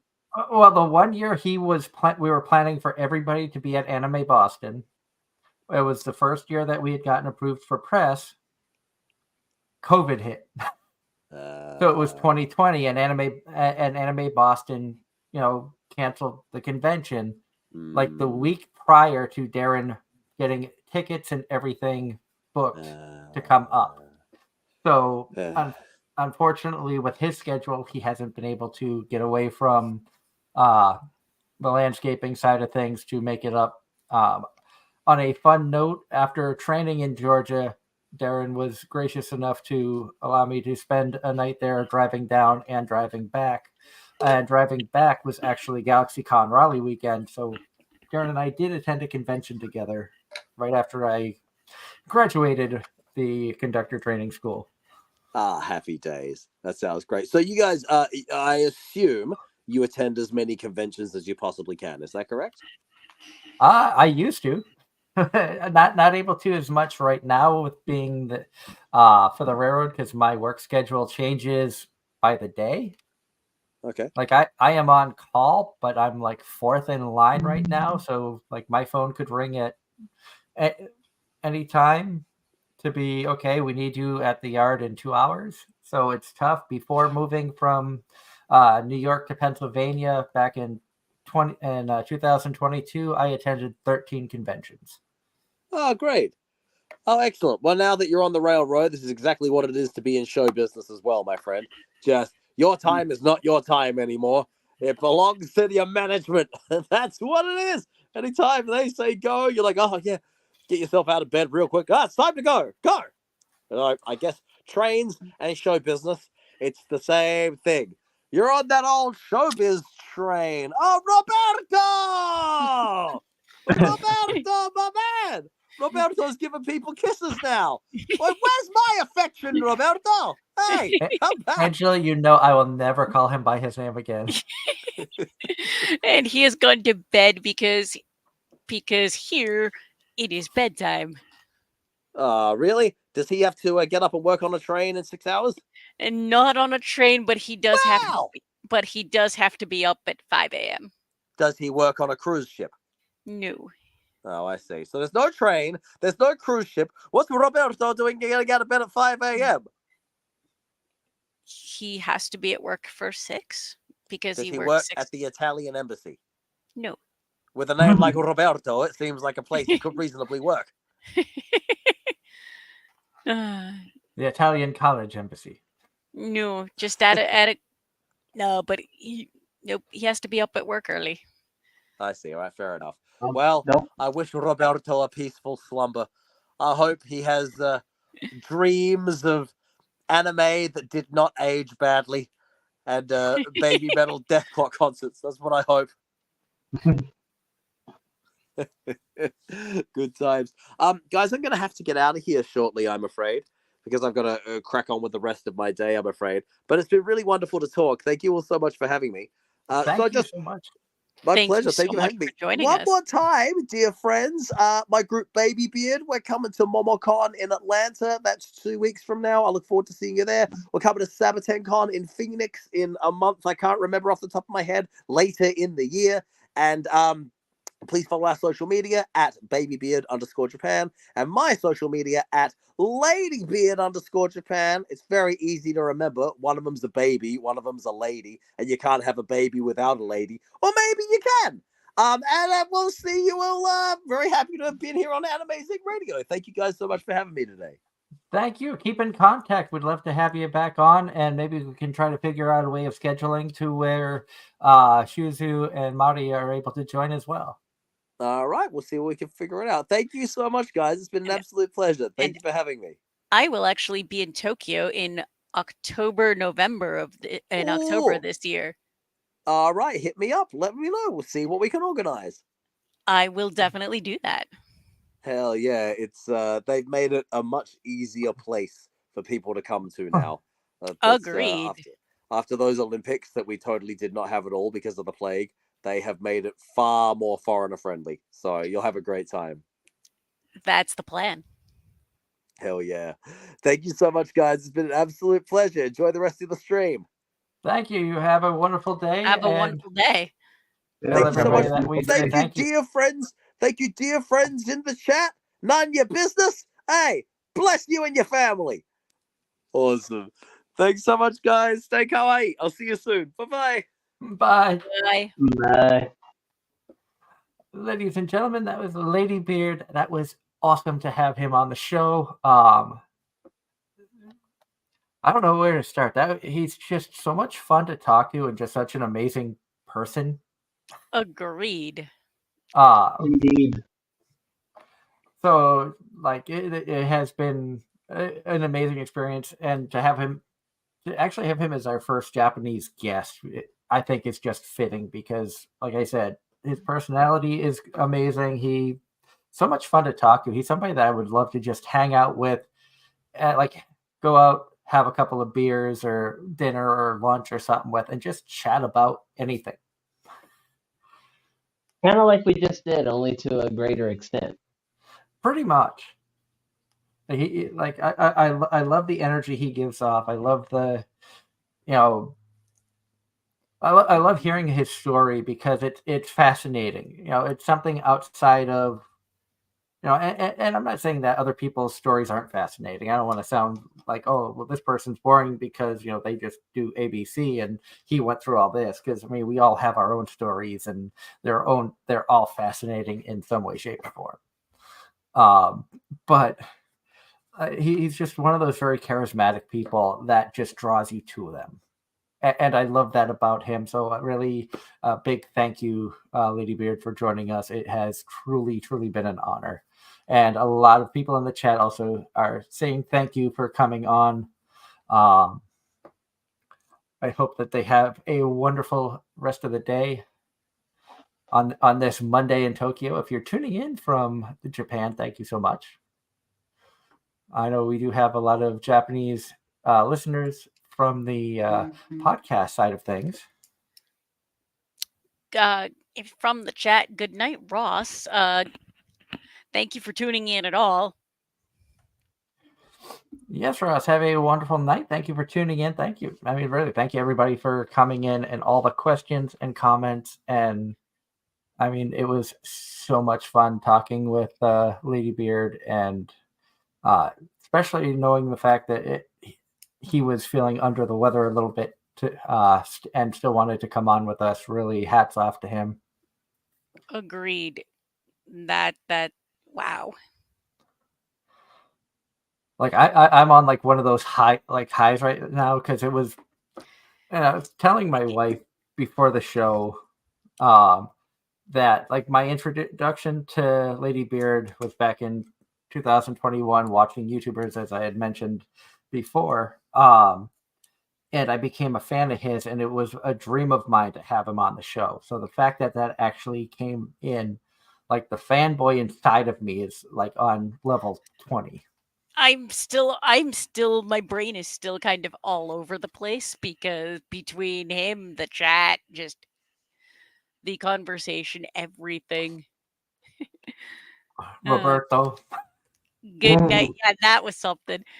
Good night, Fallen Shama. Thank you for joining us. Yes, and please come back. We we do these shows every Sunday from 8 to 10 p.m. Eastern. Always talking random subjects. We try to bring on a lot of different types of guests as well. So definitely, please come back if you enjoyed the show. Hit that subscribe button. Hit the like button. It really helps us grow. It means a lot to us. And so, but guys, so much there just to try to, like you said, the mind's going crazy and it's just trying to unwrap of everything that just happened. And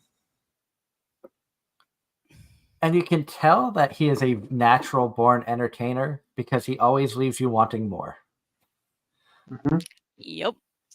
He knows how to get the crowd involved, entertained. He has that general sense of getting a conversation started.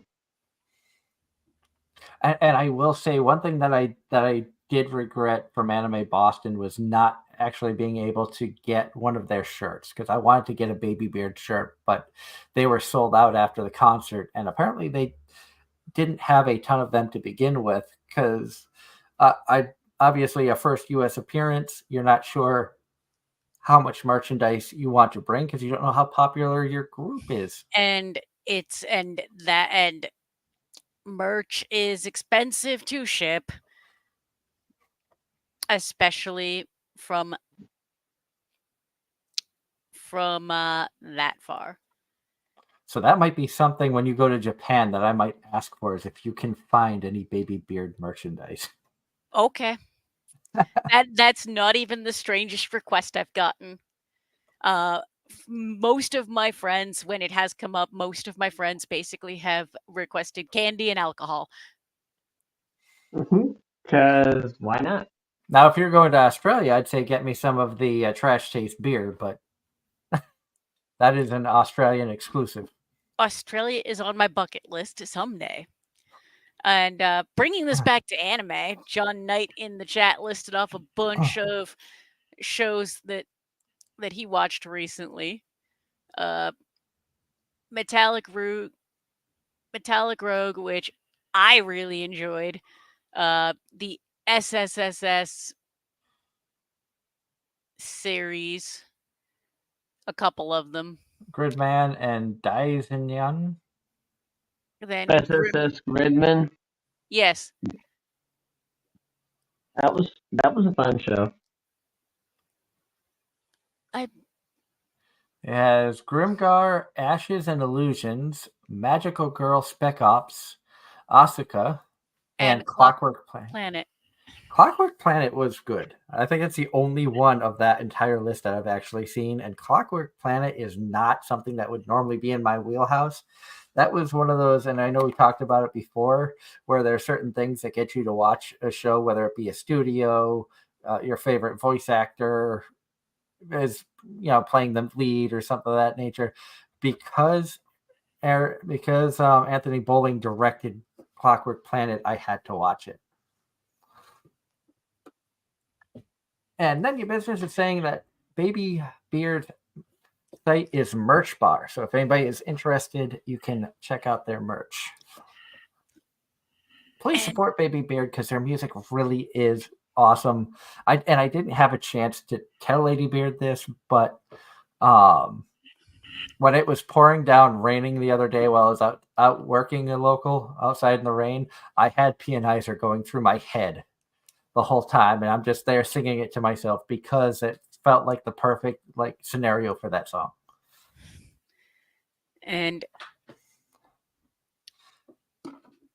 if you want some more awesome content and interviews that we were lucky enough to have, do check out our channel here on YouTube. We do have our press conference up with Babybeard, with Ladybeard, Suzu, and Mari.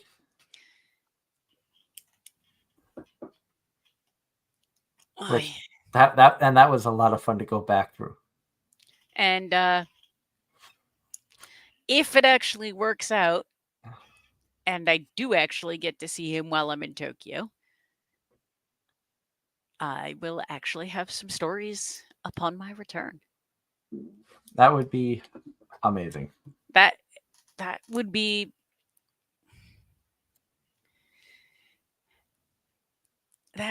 unreal.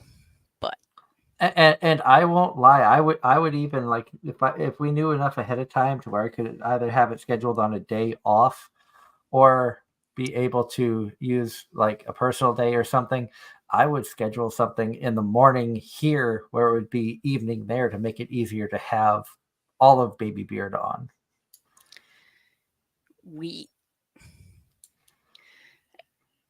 That is a thing that can happen at some point. So like I said, I will keep in contact with Ladybeard, and just because and Shiori. And Shiori.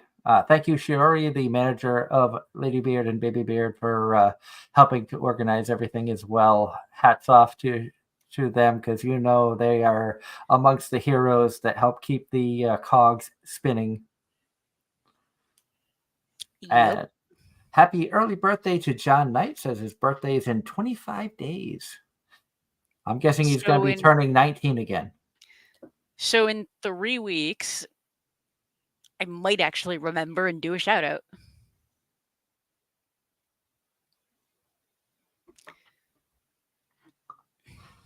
Again, thank you everybody for all of the amazing questions. So great to see all of the awesome people who have been tuning in. Ross is gone, so there's no ooh shiny syndrome. Yeah. And a big shout out, thank you to Anna Kay, who joined in a little bit late. But that's okay. We're glad you were able to come in and hang out with us a little bit during the interview. John Knight says he is turning 26. So 19 with 7 years experience. Wow.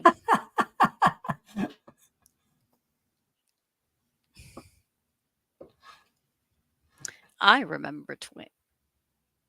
kind of remember 26. Everything after high school is kind of a blur. Well, see, I suppose I have eras.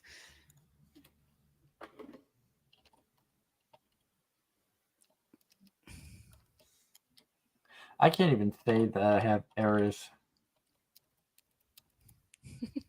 Because at this point, everything just feels like it runs together. Yes, but 30 was my 30 was my divorce. So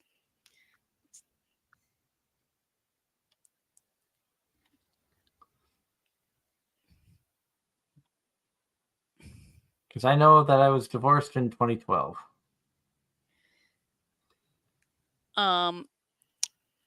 To answer Nunya's question about the auroras tonight, for me, I'm too much city.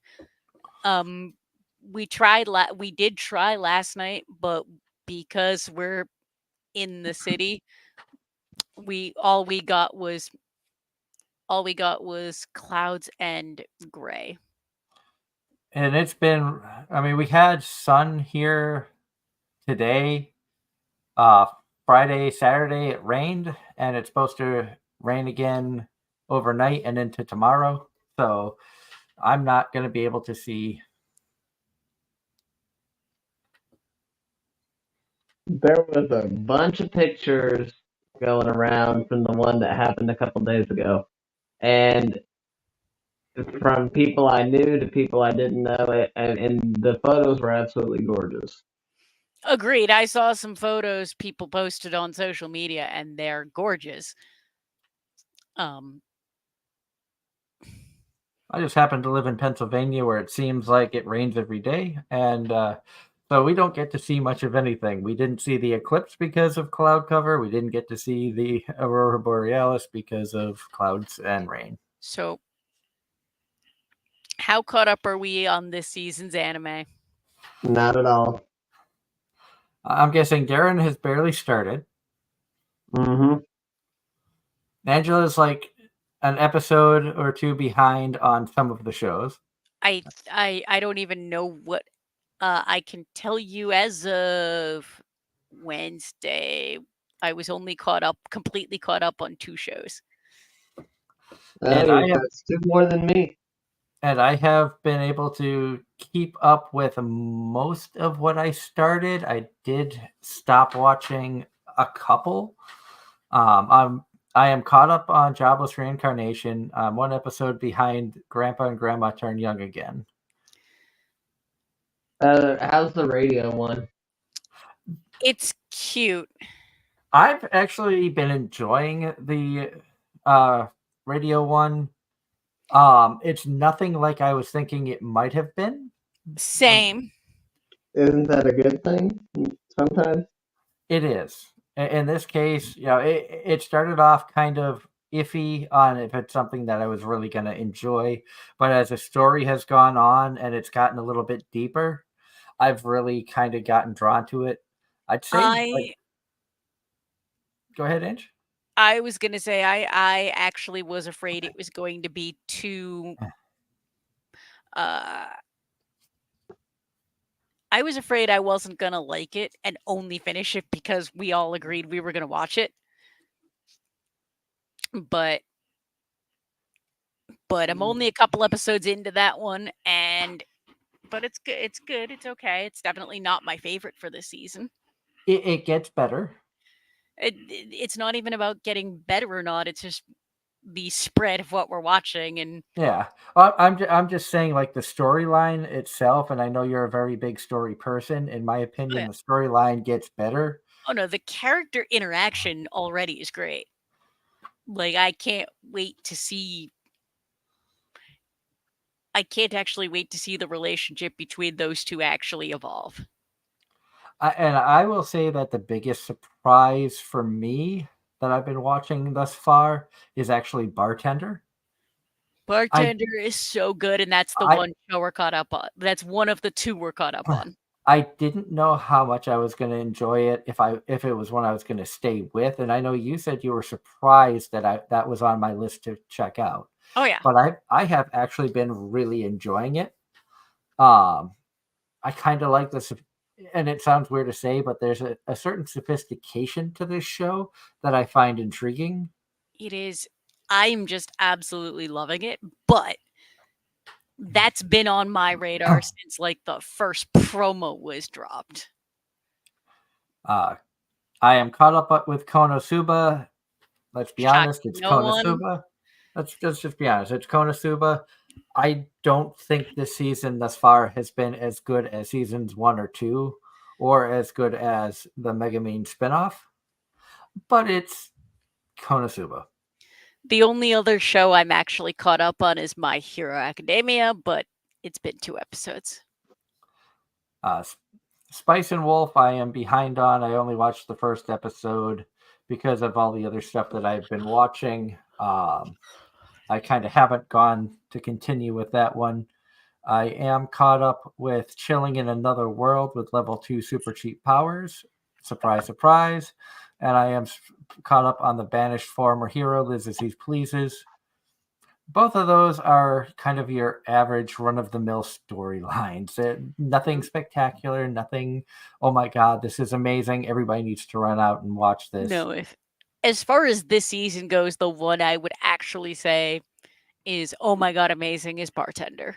I'd actually agree with that. Because My Hero, it's My Hero.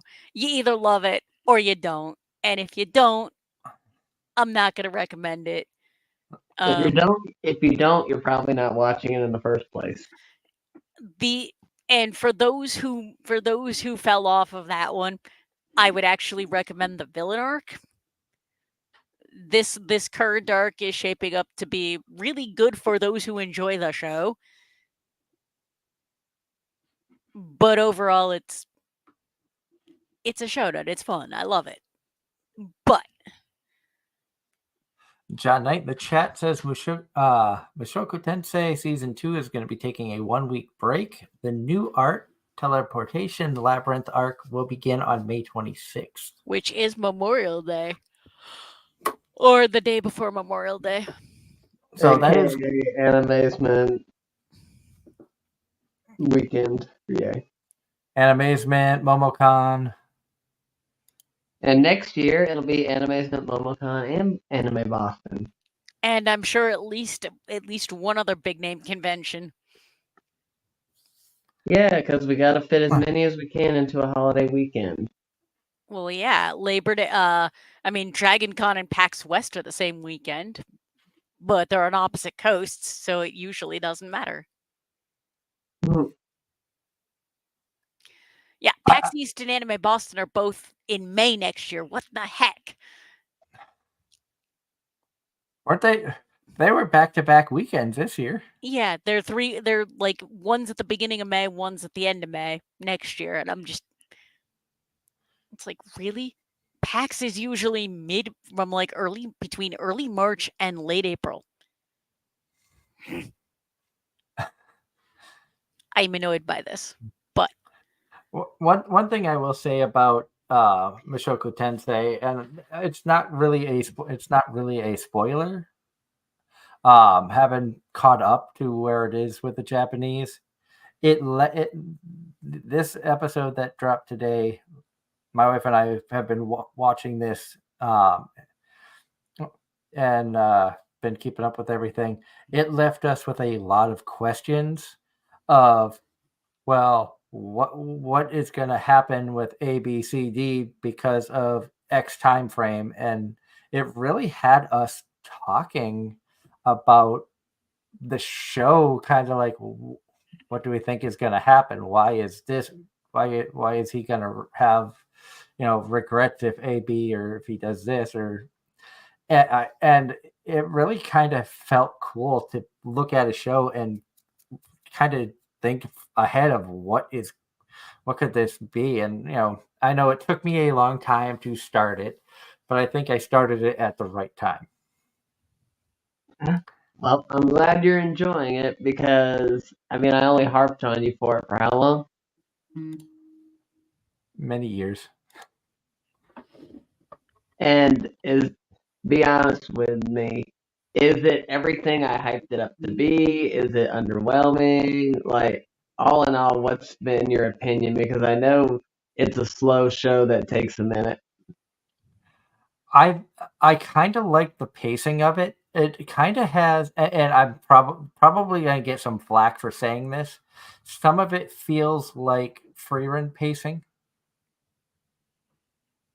where you will have episodes where a big amount of time goes by, and then you'll have episodes where it's 2 or 3 day timeline. And the story kind of feels like it has a very similar pacing to what Freerun has. And I'm not comparing them show to show. I'm just talking about how the pacing of the storyline and how the pacing of the show is going. You've got, some, high energy battle scenes where there's combat and fighting and, tournament arc, so to speak. And then you have the slower slice of life. Oh, well, this is happening. Here's a 5-minute scene of just these people traveling together. And in that 5 minutes, they might have spanned 3 months. So I kind of like the pacing of it. I don't know, Darren, how far if you've been able to watch any of season 2, or how far you're caught up on it. The last one was when they bought the house. And Angela, you're not watching this one, right? No. Is that one? Was it one that you were looking at getting or into, or? It's an isekai. It's the original isekai.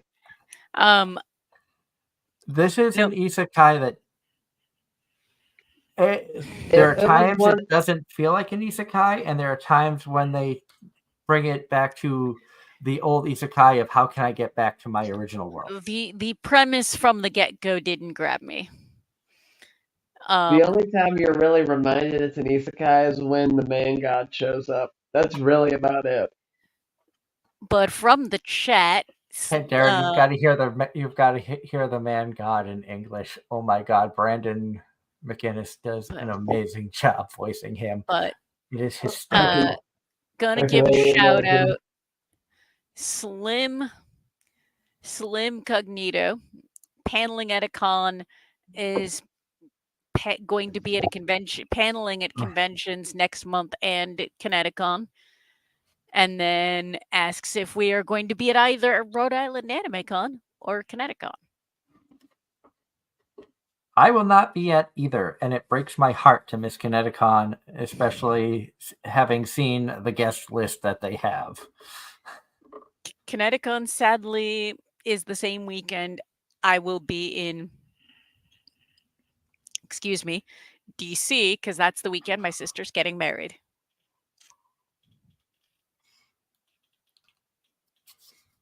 And Darren is using his time off for Anime-Zing. Finally, vacation time. Yep. For Darren. Are you actually going to be on vacation, or are you just going to focus on your landscaping business? Landscaping business, because I've got several big projects that are piling up on me. Which is why you need to drop one job. About to say, my only quote-unquote time I even get close to a vacation is December and January, and maybe parts of February. So when you... No.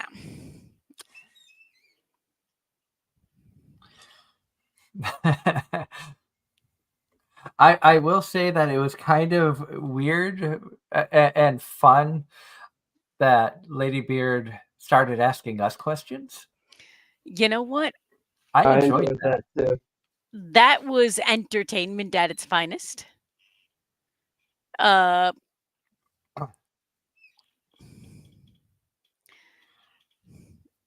Slim, if you're able to just say hi to Anthony Bowling for us, because he was one of the big draws, having been a guest on the show many, many times. And sadly, this is the third New England area convention he will have been at that I was unable to go to.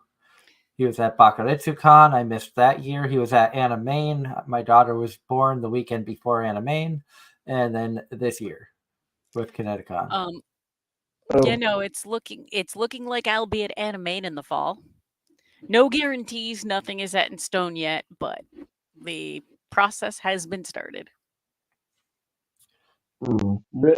Really quickly, I saw this in an earlier comment in the chat and didn't have time to address it, but Slim Cognito, I manage Bojangles.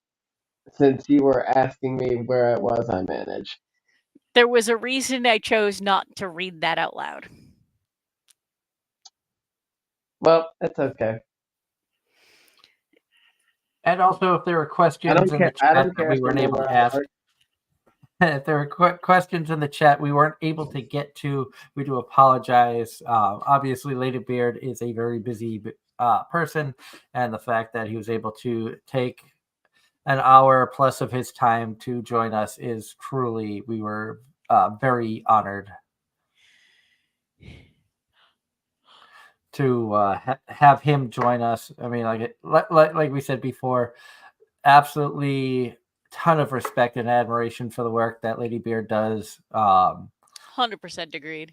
His story is amazing, and like as I mentioned before, he is somebody I would just love to sit down and hang out with and just, kind of like tonight, just sit down and tell stories and learn and just enjoy the energy he has. Wait. There's a Dragon Age movie? Comment from John in the chat. I did not know they made a movie from Dragon Age.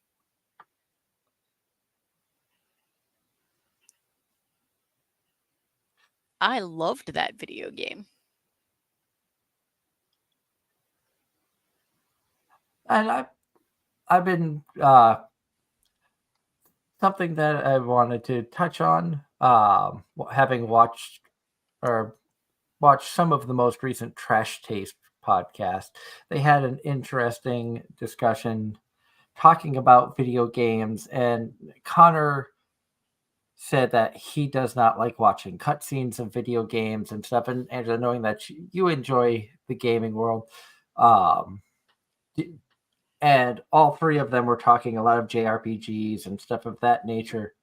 Is that stuff that you've enjoyed as well? And do you watch the cutscenes? Do you skip the cutscenes if you do? It 100% depends on the game. Case in point, earlier today I was playing a little bit of Final Fantasy VII Rebirth. And for that particular one, I have been watching every cutscene. But it's Final Fantasy and one of my favorites. For some, especially if it's one that I'm not invested in the story, or where it's or heaven forbid I die before I can save and have to repeat a cutscene, I will skip it every other time. Because there's only a couple of RPG style games that I really played, and I've only completed 2. One of them was called YS Arc of Nephisdom, which was an interesting series. That one I did watch the cutscenes for, and Final Fantasy IX was the only other RPG game that I actually played and completed. That one, I think, at the time, because it was PlayStation, it was 4 discs. And I want to say, I think that took me about 90 hours to complete. But that was also back when I had somewhat more time. I probably put a good 60 hours into 9. Didn't finish it. But it was recent enough where it was on Game Pass. So I was playing it on my PC. I enjoyed 9. I enjoyed the characters in 9. That was my introduction to the Final Fantasy series, which I know surprises a lot of people, because I wasn't very much into like the RPG style gaming at the time. I was more sports gaming, heavily into the racing games, NASCAR, playing some like football games, baseball games, things of that nature, or puzzle games like Tetris, play Mario Brothers, stuff of that nature. But oh no, I'm pretty much most of the video games I play fall under either RPGs or action adventure. The exception to that would be Borderlands, which technically is a shooter. I But started 3. Borderlands is a lot of fun. I started Borderlands 3, got to a point where I ran out of ammunition and couldn't figure out how to like get more or do something, so I just kind of stopped playing the game. And that was on the computer, so I don't even know like what account I had, or I don't even think I could access it anymore. That's a shame because Borderlands 3 was fantastic, and I probably put 100 hours into that with all the bonus content and side things you could do. I don't play games. Darren's got like 1,000 hours into the Pokemon games combined. That is actually accurate.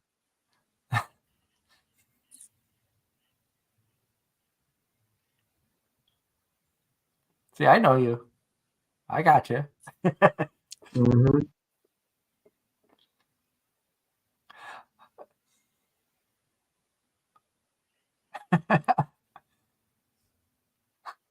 Slim Cognito is taking over the role of Ross. Yup. Thank you so much, Slim. Love having the fact that you were able to tune in tonight. No, the cult is Kingdom Hearts. Let's get it right. Honkai Star Rail. That could be coming. Actually, Honkai Star Rail allegedly is going to be the next. Why can't I think of the game? Genshin? Yes, thank you. Honkai Star Rail is basically the new Genshin. Produced by the same company. Why am I not surprised? And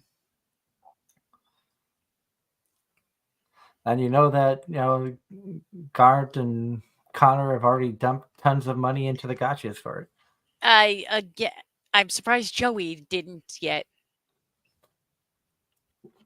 He might have, but I only know that Connor and Giga have done it because I've seen the streams. I was going to say, did they challenge each other like they did with one of the other gacha games? Where one of them has to pay the other like 100, like the equivalent of so much in-game currency for boxes. I don't know if they've done that yet. But if they have, I don't remember. I know what you're talking about. I don't remember what game it was, but I do remember that. But I don't remember either.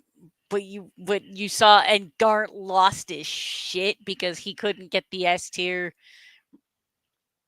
even with somebody else's money, he couldn't get it.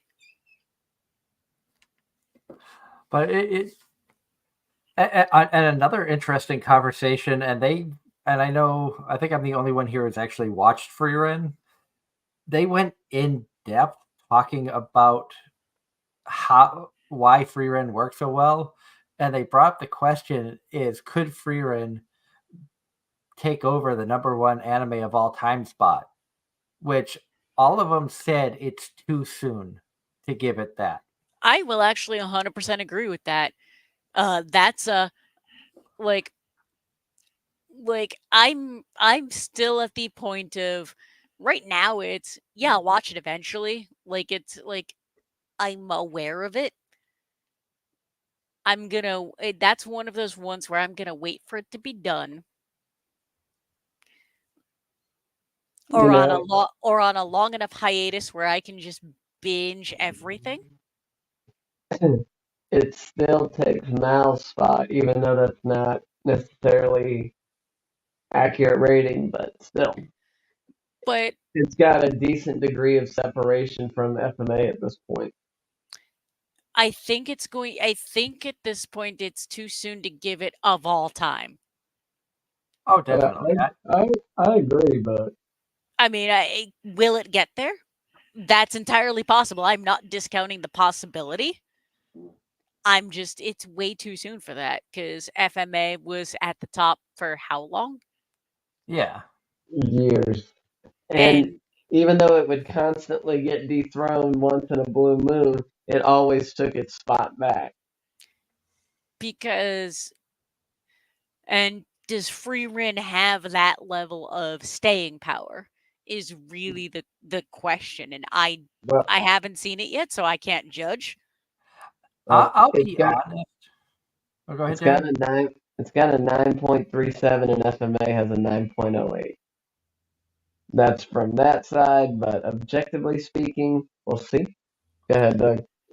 I was going to say, having watched the show, the thing that really stood out to me that drew me in early on was they did a masterful job in the first couple of episodes to get you kind of emotionally attached to the characters and the story.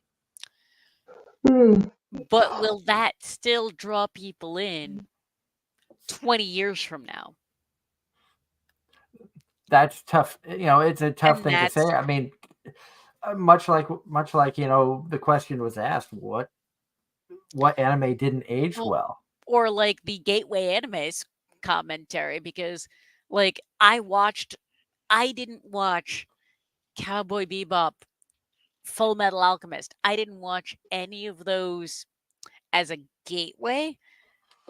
I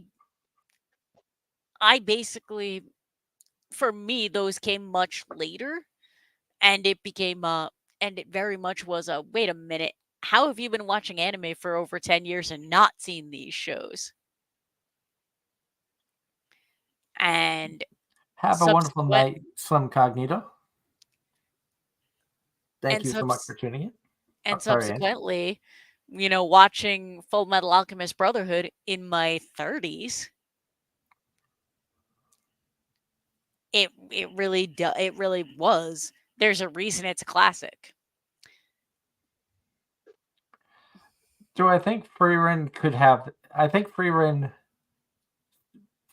of modern day anime. I think Freerin has,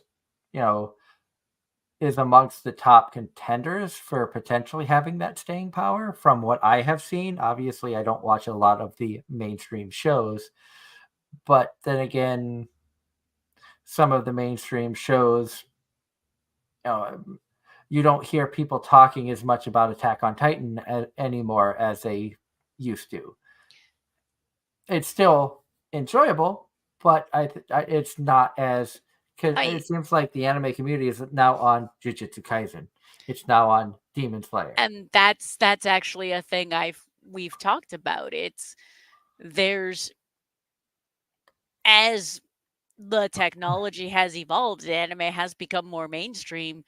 There's nothing that has, or there's very little that stays as in the current-ish era that is as well known as some of the classics. Like everyone who has ever watched anime has at least heard of Cowboy Bebop or Full Metal Alchemist or Akira. John Knight in the chat says today is Tony Oliver's birthday, the director and voice actor of Lupin III in Lupin the Third franchise, Minato in the Naruto franchise, Kingsglaive in the Final Fantasy 15.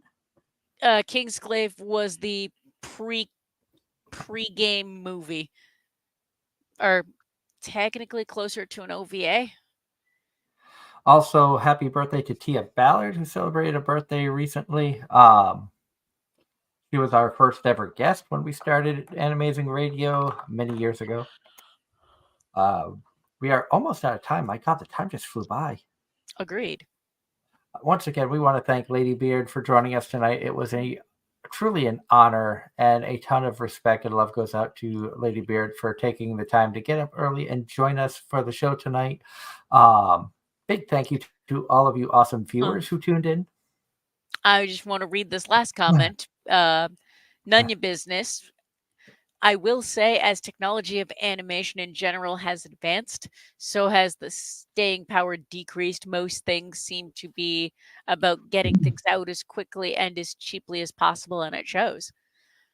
I wasn't gonna go that far, but it does feel like everything is so there's so much that it's all about quantity and less about putting out that one really amazing thing that's going to stay well known for however long. I think another show that could be in the running for having staying power is Jobless Reincarnation, because, and I feel that way for the same reason as Free Runners. I think they put more time, energy into these two shows. It's not your cookie cutter isekai that, okay, I want to watch this, and you have 30 variations of the same concept. I know. And And it's not your long running shonens, which, okay, everybody enjoys. The main character is weak, watch him get stronger.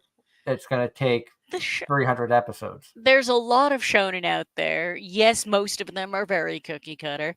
Every now and again, you get one where you get you get that one that you get emotionally invested. As I keep telling you, Doug, they created a whole studio just for that one show. There's a reason it has the quality it does. And once again, also happy Mother's Day to all the moms and mother figures.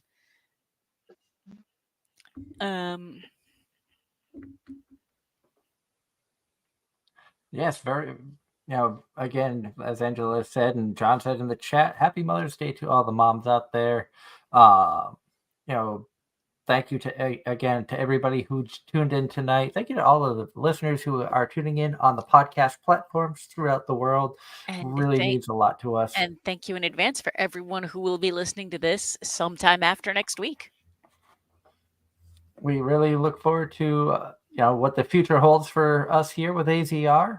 No guests lined up as of yet for next week, so it's probably just going to be more random nonsense. But I think we had some interesting topics that we touched on that we could expand into further for next week, potentially. So definitely stay tuned for that.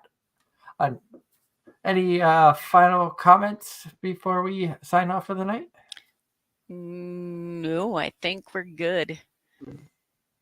I can't think of anything. If you want to see Darren, head out to GalaxyCon Raleigh on Memorial Day weekend. Wrong. Animazement. Get Animazement. Haha. Animazement. I said the wrong con. I had the wrong thing pulled up. My bad. Darren, plug that con real quick since we have a couple minutes. Okay. Y'all come on down to the Raleigh Convention Center in North Carolina for Animazement.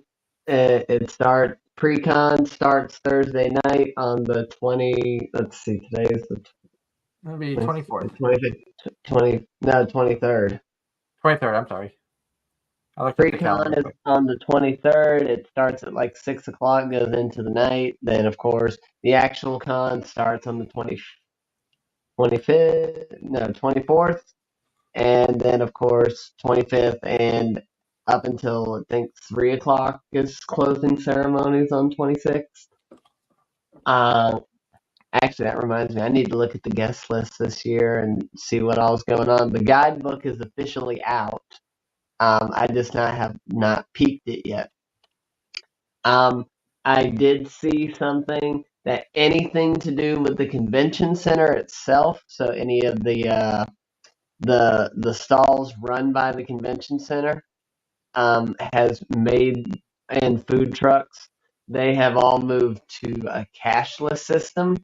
I do not agree with that at all, but it's their venue, their choice.